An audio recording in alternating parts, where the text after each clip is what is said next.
Alright, good morning everybody. Today we're gonna take this CT Bingham Tally-Ho, or like it's known with, in a lot of these straight shearers as a fox razor. Took me a while to find this razor, one that was in decent shape. This one did have some patina. As you can see, I left a lot of patina, but it didn't have any pitting on the edge. Got a little right here. It's an excellent shaving razor. It's a near wedge, a naturally smiling razor. Excellent shaver. It was originally honed up on a cuticle, different cuticle. Been a minute since I honed it, and I thought it was time, and I wanted to do a more of a full Dilucot on my larger cuticle. So that's what we're gonna do today. So first thing I'm gonna do, set it aside.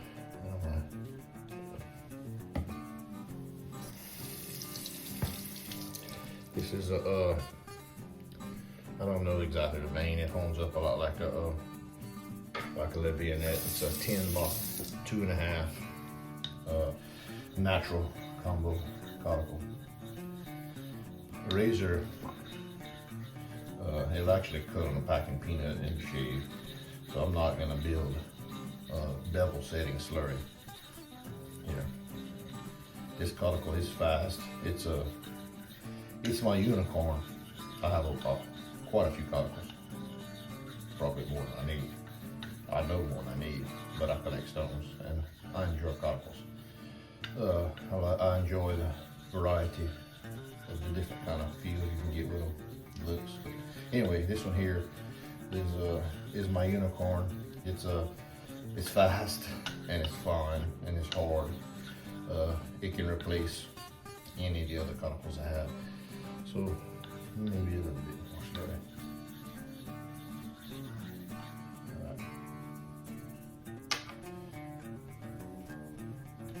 My slurry stone is one I made off a piece of La Viennette. So back to discussion on one hand versus two hand honing. Depending on the razor, how I feel, and the stone, I may go one or two hands, and then in this honing situation, I will go two hands. You'll see undercut slowly increase here.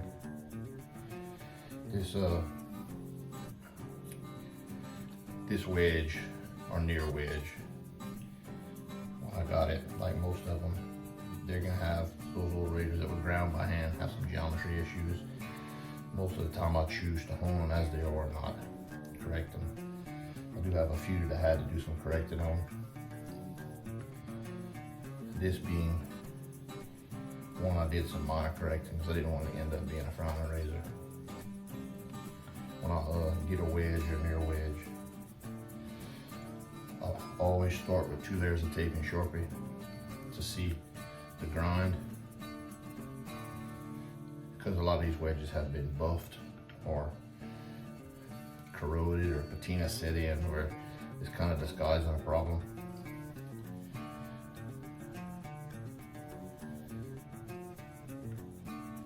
I'll start on 2 layers of tape and see where my geometry lies, and then go to 1 layer of tape and hone it for the rest of its life on 1 layer of tape. Or if I think I need some correction, take the tape off and hone it on the side of a 1,000 grit stone or 2,000 grit stone.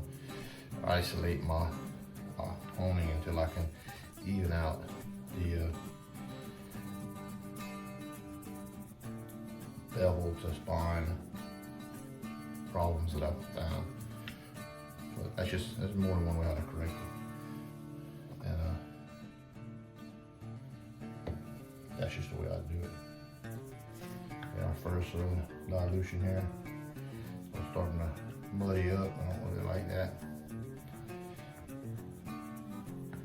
My pull stroke, got some work to do here. My push stroke has been fairly even on undercut.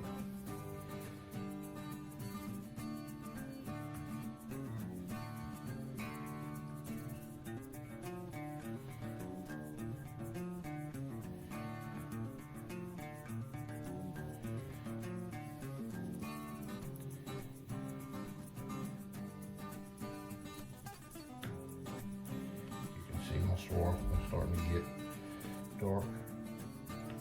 I threw some circles in there because I didn't feel like wasting any more time. Circles are a good way to,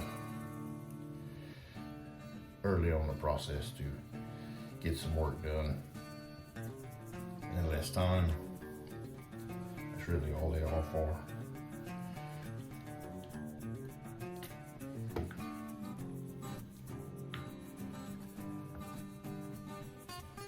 But I don't like to do it late in the process. Unless I'm only on a small stone or copa and it's required. And you can live with it, but not necessarily what I like to do.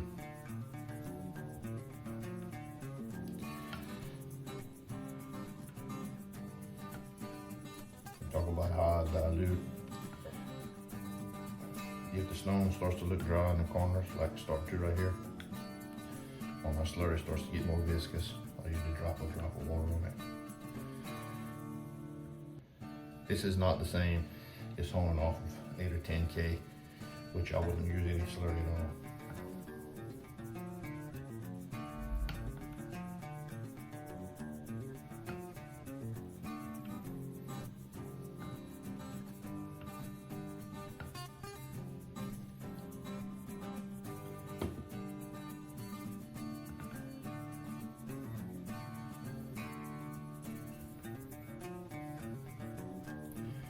You could, if you were in a hurry, go circles and half strokes all the way through your dilution, and then go to X strokes with lighter pressure at the end as you get towards water, misty water, and it works the same. It's how you choose to hone.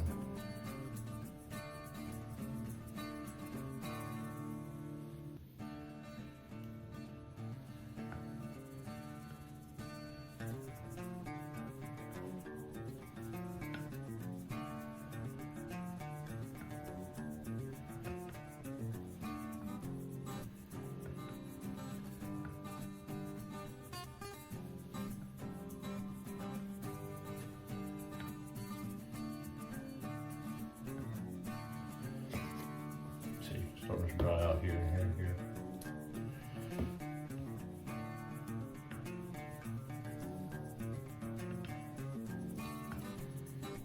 I have all, my air conditioner is not blowing on this thing. I don't have no fans on, so I'm trying to let it naturally evaporate and not force the issue with make it worse, I should say.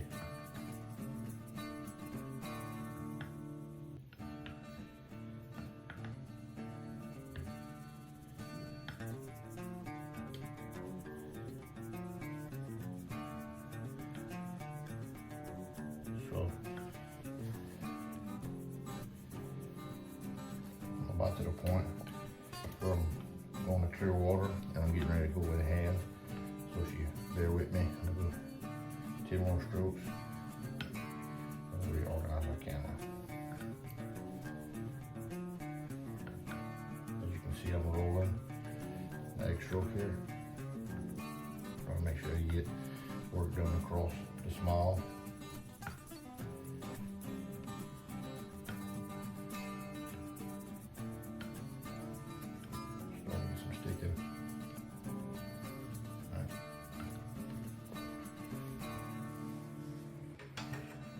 Alright, so the goal here is hone on water for my final stages and keep the stone clean. On a small stone I'll go 10 to 15 and rinse. You can put way more miles in this big stone, so I may not go quite that long. I watch my water and make sure it doesn't. Make sure this stone is not making slurry on water, which it shouldn't. I haven't had it before, but I'm paying attention. But I will rinse stone and razor periodically just to make sure there's not something going on I don't see. It can take up to 100 or 200 on water to get the keenness you want, depending on your stone. Every stone's a little different. Every stone within the same vein can be different. This stone here is fine and fast. I'm not saying it's fast on water, but it's the length of the stone lends itself to speed because of how much more stroke you got. You see, undercut is excellent, even going really, really slow. I'm just basically got the razor resting on it.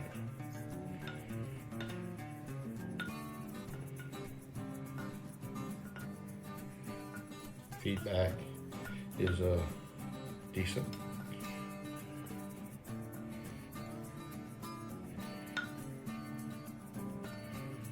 You can feel a little sticking like you get sometimes with coticles on water. You could just do this on running water if you want.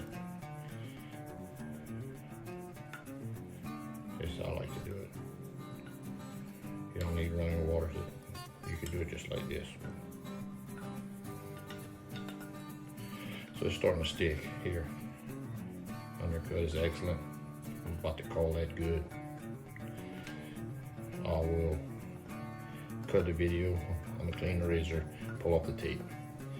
I will make a few, let's say 20 linen passes, probably 20 to 30 linen passes, 40 to 60 leather passes or whatever it feels right, and we'll go back and check it.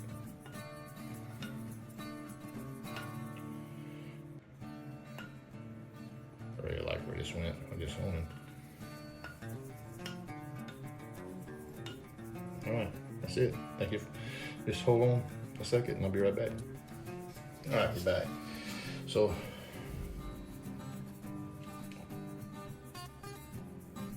you can feel off the skin. Popping hairs like we want it. Went around 30 laps on Tony Miller hemp and 60 laps on 20 Miller English bridle. So this wedge will pack and peanut a little different than a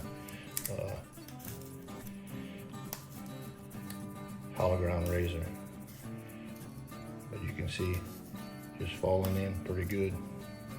So, and I guess like as Bill has pointed out and Greg has pointed out, you got to build trends with your packing peanuts, knowing what kind of razor you're using, and also what kind of shave you're expecting, and or where you at in the progression as you work up.